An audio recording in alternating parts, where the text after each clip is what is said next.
BS Yediyurappa के sir पर एक बार फिर कर्नाटक के वजीर आला का ताज होगा। आज येदियुरप्पा ने गवर्नर वाजुभाई वाला से मुलाकात की और हुकूमत साजी का दावा पेश किया। जरा के मुताबिक येदियुरप्पा आज शाम 6 बजे हलफ ले सकते हैं। येदियुरप्पा को 31 जुलाई तक ऐवान में अक्सरियत साबित करनी होगी। ख्याल रहे कि कर्नाटक में तकरीबन 3 हफ्तों के ड्रामे के बाद कांग्रेस जेडीएस मखलूत हुकूमत गुज़िश्ता दिनों गिर गई थी।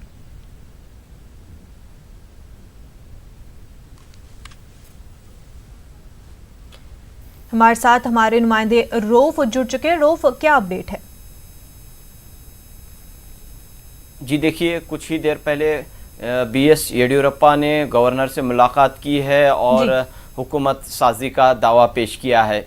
इस तरह आज शाम 6 बजकर बिल्कुल ठीक शाम 6 बजे जो है हलफ बर्दारी तकरीब मुनक़द होगी। ये तकरीब सिर्फ 15 मिनट के लिए होगी, यानी कि सिर्फ वज़ीर आला सिर्फ बीएस येदियुरप्पा वज़ीर आला के तौर पर ओहदे का हलफ लेंगे और एक सीधी सादी तकरीब में अपने वज़ीर आला का हलफ लेंगे, ओहदे और राजदारी का हलफ लेंगे। तो इस तरह कर्नाटक में एक बार फिर बीजेपी की गवर्नमेंट तश्कील हो रही है। देखते हैं, हम यहाँ पर देखते हैं कि जो सियासी उलझने हैं, सियासी पेचीदगियाँ हैं, कानूनी पेचीदगियाँ हैं, इस दरमियान बीजेपी ने ये फ़ैसला लिया है कि जैसे जूँ भी हो कि इस तरह यहाँ पर हुकूमत तश्कील दी जाएगी। तो वज़ीर आला येदियुरप्पा को जो है चौथी मरतबा रियासत कर्नाटक का वज़ीर आला बनने का मौका मिल रहा है।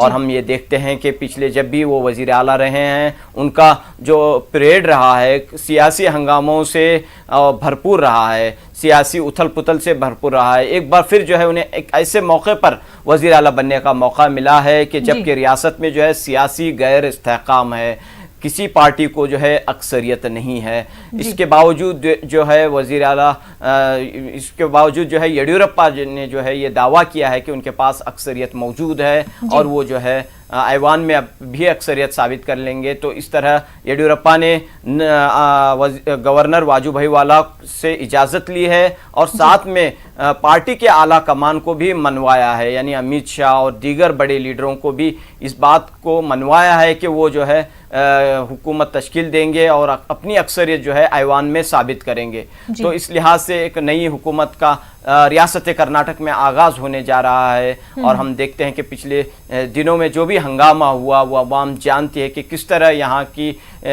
के हालात रहे हैं, असम्बली में किस तरह बहस और मुबाहिस और हंगामा आराई हुई है। और इस दरमियान जो है इस पूरी सूरत हाल पर जो है कांग्रेस और जेडीएस अभी भी नज़र रखे हुए हैं कि कैसे जो है रियासत में बीजेपी हुकूमत तश्कील देती है, कैसे जो है वो अपनी अक्सरियत साबित करेगी। ये तमाम चीज़ें जो हैं अब देखना ये होगा कि आने वाले दिनों में कैसे इन मुश्किलात का, इन रुकावटों का येदियुरप्पा कैसे सामना कर सकते हैं, ये देखने की बात होगी। बिल्कुल रऊफ, और येदियुरप्पा की गवर्नमेंट बन तो रही है, पर ये गवर्नमेंट कितनी सिक्योर होगी? क्या कर्नाटक में फिर से सियासी उथल पुथल हो सकता है?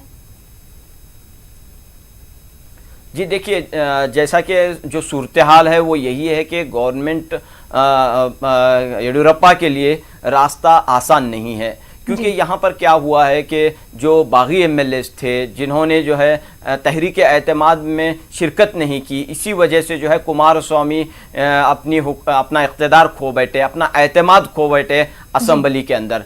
तो ये बागी एमएलएस जिनकी तादाद 16 है, इनमें जो है 3 एमएलएस के ताल्लुक से स्पीकर ने फैसला सुनाया है, 3 एमएलएस को नाअहल करार दिया है। जबकि मजीद जो 13 एमएलएस हैं उनके सिलसिले में स्पीकर ने अभी तक कोई फैसला नहीं लिया है। उनका इस्तीफ़ा कबूल होना बेहद ज़रूरी है इस बीजेपी की हुकूमत के लिए। अब देखना ये होगा, बड़ी दिलचस्प बात ये होगी कि स्पीकर ने यह भी वाज़ह किया है कि वो फिलवक्त इस्तीफ़ा नहीं देंगे, अपना इस्तीफ़ा नहीं देंगे, वही स्पीकर जो है बरकरार रहेंगे। उन्होंने ये भी कहा कि अगर हुकूमत बदल भी जाती है, बीजेपी की हुकूमत आ भी जाती है, तो तब भी जो है वो एक तरीका होता है स्पीकर को हटाने का, वो आसानी से मुझे नहीं हटा सकते, ये बात स्पीकर ने कही है। तो इस लिहाज से आने वाले दिन जो हैं येदियुरप्पा के लिए बिल्कुल ही जो है बड़ी मुश्किलात का सामना करना होगा आने वाले दिनों में।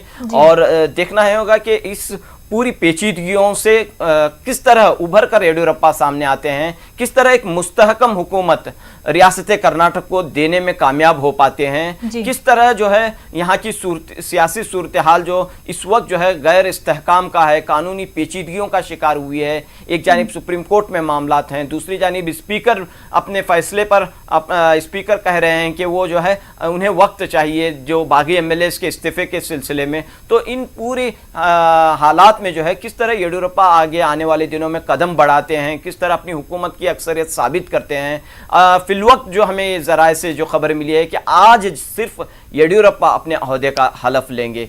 येडियुरप्पा के साथ कहा यह जा रहा था कि मजीद बीजेपी के लीडरान हलफ ले सकते हैं, काबीना ले सकते हैं, काबीना में शामिल हो सकते हैं, लेकिन फिलवक्त जो है आज के दिन सिर्फ येडियुरप्पा की हलफ बर्दारी तकरीब होगी। अभी तक जो हमें ज़राए से खबर मिली है और देखना यह होगा कि आने वाले दिन किस तरह रियासत कर्नाटक में गुजरेंगे। बिल्कुल रऊफ, बेहद शुक्रिया आपका तमाम तर तफसीलात के लिए। आगे बढ़ते हैं। राजस्थान के अजमेर में मदारिस के असातिज़ा का एहतजाज जारी है। अजमेर के जिला कलेक्ट्रेट के बाहर गुज़िश्ता 22 जुलाई से मदारिस के पैरा टीचर्स मुजाहरा कर रहे हैं। मदारिस पैरा टीचर्स हुकूमत से तनख्वाह में इजाफा और मुस्तकिल किए जाने का मुतालबा कर रहे हैं। पैरा टीचर्स ने कहा कि हुकूमत राजस्थान ने इंतखाबी मंशूर में मदारिस पैरा टीचर्स को मुस्तकिल करने का वादा किया था, लेकिन इक़्तिदार में आने के बाद हुकूमत ने मदारिस टीचर्स की खैर खबर नहीं ली। मदारिस पैरा टीचर्स के इस मुजाहरे से तलबा काफ़ी नुकसान उठा रहे हैं। गुज़िश्ता 22 जुलाई से मदारिस बंद है।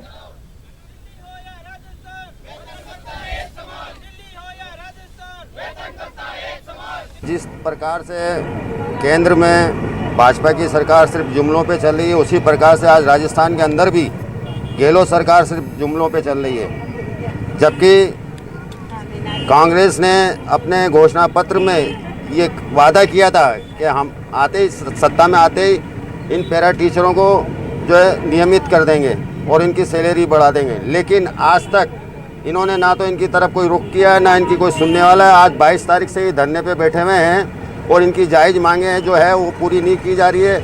इसके लिए हम आज यहाँ पे इनके समर्थन में खड़े हुए हैं। राजस्थान में नफरत फैलाने वाले कलमकारों और मकतूबों के खिलाफ कार्रवाई की जाएगी। वाज़ेह रहे कि बीएड के निसाब में मजहब इस्लाम और मदारिस की तौहीन का एक मामला मंजर आम पर आया था। इस खबर को न्यूज़ 18 के तरजीही बुनियाद पर नश्र किया गया था, जिसके बाद बड़ी कार्रवाई होने वाली है। कमिश्नर बराए कॉलेज तालीम प्रदीप कुमार बोर्ड ने पुलिस कमिश्नर को खत लिखकर कानूनी कार्रवाई करने को कहा है।